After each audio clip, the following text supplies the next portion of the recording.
Assalamualaikum dear viewers, hope all of you are good. Today's class we are going to start the second part of affirmative to negative. আজকের ক্লাসটাতে আমরা affirmative to negative এর আর কিছু rule জানবো। এর আগের ক্লাসেও আমরা affirmative to negative এর আমরা 4টা রুল শিখেছি। আজকের ক্লাসটাতে আমরা সেকেন্ড পার্টে আমরা 5 থেকে 10 6টা রুল আমরা শেখার চেষ্টা করব। Okay, so let start the class please. Number 1, number 5 যে রুলটা আসে বোথ এন্ড, অর্থাৎ অ্যাফার্মেটিভ সেন্টেন্সে যদি বোথ এন্ড বা শুধু এন্ড দ্বারা যদি দুটো ওয়ার্ড যুক্ত হয় তাহলে নেগেটিভ করার সময় নট অনলি বাট অলসো বুঝবে। তোমাদের অবশ্যই মনে আছে যে অ্যাফার্মেটিভ নেগেটিভ আমরা যাই করি না কেন ট্রান্সফরমেশনে অর্থের পরিবর্তন হবে না। তো দেখো, he is both clever and meritorious, say both clever and meritorious, যেমন সে চালাক এবং মেধাবী। তাহলে আমরা নেগেটিভে কি লিখলাম? He is not only clever but also meritorious. Clear? আশা রাখি। ওকে, চলো তোমরা লিখে নাও ক্লিয়ারলি। ওকে, সো দেখো এরপরে রুল 6, যদি অ্যাফার্মেটিভে এভরিবডি থাকে, rule 6 everybody every plus noun, every plus noun, এখানে এভরি বডি হতে পারে অথবা এভরি ওয়ান হতে পারে। ক্লিয়ার? এভরি ম্যান হতে পারে। সো তখন নেগেটিভ করার সময় এখানে 3টা রুল আসবে। একটা হচ্ছে যে দেয়ার ইজ নো বাট দিয়ে বাকি অংশটা। আবার আরেকটা রুল আসবে দেয়ার ইজ নো, এখানে হু ডাজেন্ট। আবার আরেকটা রুল আসবে সম্পূর্ণ বিপরীত শব্দ লিখতে হবে। নো দিয়ে বিপরীত শব্দ দিয়ে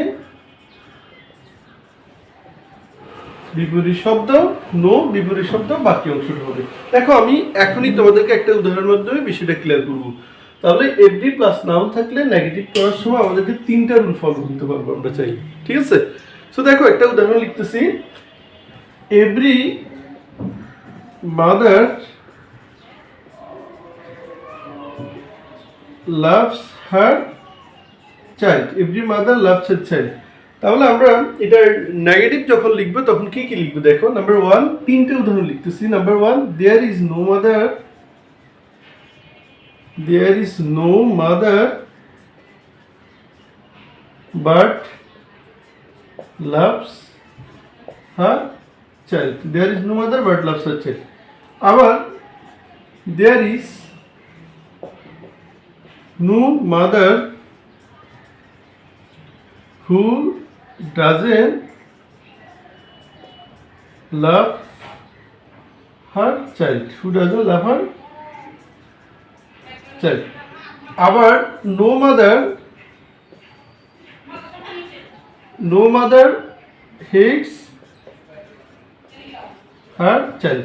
তাহলে দেখো আমরা যদি অর্থের দিকে তাকাই এবার, তাহলে 3টা কথাই কিন্তু একই হবে যে every mother loves her child, প্রত্যেক মা তার সন্তানকে ভালোবাসে। There is no mother but loves her child, এমন কোনো মা নেই তার সন্তানকে ভালোবাসে না। There is no mother who doesn't love her child, এমন কোনো মা নেই যে তার সন্তানকে ভালোবাসে না। No mother hates her child, কোনো মাই তার সন্তানকে ঘৃণা করে না। ক্লিয়ার? তোমরা 3টাই মনে রাখতে হবে, কারণ অ্যাফার্মেটিভ থেকে নেগেটিভ আসার যেরকম সম্ভাবনা আছে, আবার নেগেটিভ থেকেও অ্যাফার্মেটিভ আসতে পারে। তখন কিন্তু এই 3টাই আসলো, অ্যাফার্মেটিভ কিন্তু একটাই লিখতে হবে, every mother loves her child. Clear? Okay, এরপর আসো লিখে নাও তোমরা ক্লিয়ারলি খাতায় লিখো। নাম্বার 7 যে রুলটা আসবে 2 বাক্যের অ্যাফার্মেটিভে যদি 2 থাকে, 7 অ্যাফার্মেটিভে যদি 2 থাকে তাহলে নেগেটিভ করার সময় সো দ্যাট হবে। এরপরে ক্যানও বুঝতে পারে, আবার কুডও বুঝতে পারে। ক্যান অথবা কুড প্লাস নট, বাকি অংশটা বুঝবে। দেখো উদাহরণ দেখলে বুঝতে পারবে, এটা একটা ক্লু দিলাম জাস্ট। আর বেসিক্যালি তুমি প্র্যাকটিস করো, একই বাক্যের একই রুলের উপরে প্র্যাকটিস করলে ইনশাল্লাহ your improvement will prove that you will develop day by day.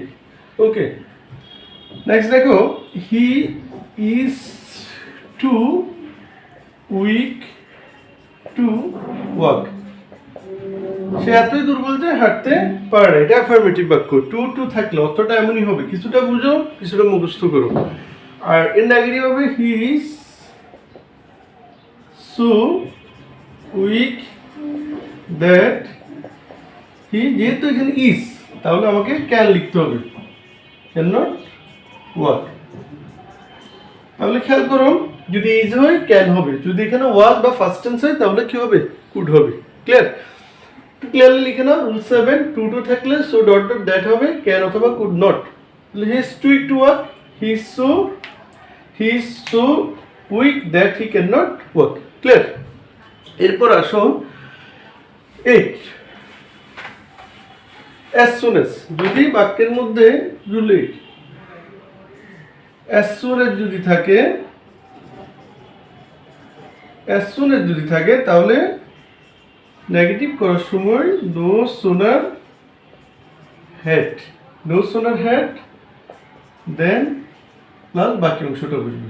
So দেখো বাক্য দেখলে এটা ক্লুটা একটু খেয়াল করো, as soon as থাকলে no sooner had then বুঝবে।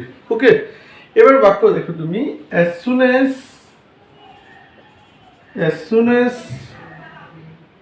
এর আরেকটা জিনিস খেয়াল করো, সাবজেক্টের পরে ভার্বের ফার্স্ট পার্টিসিপল বুঝবে। সাবজেক্টের পরে ভার্বের first participle. as soon as we went there,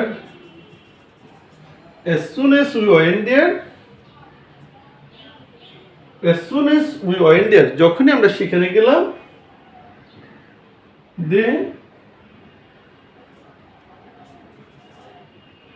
they started the program.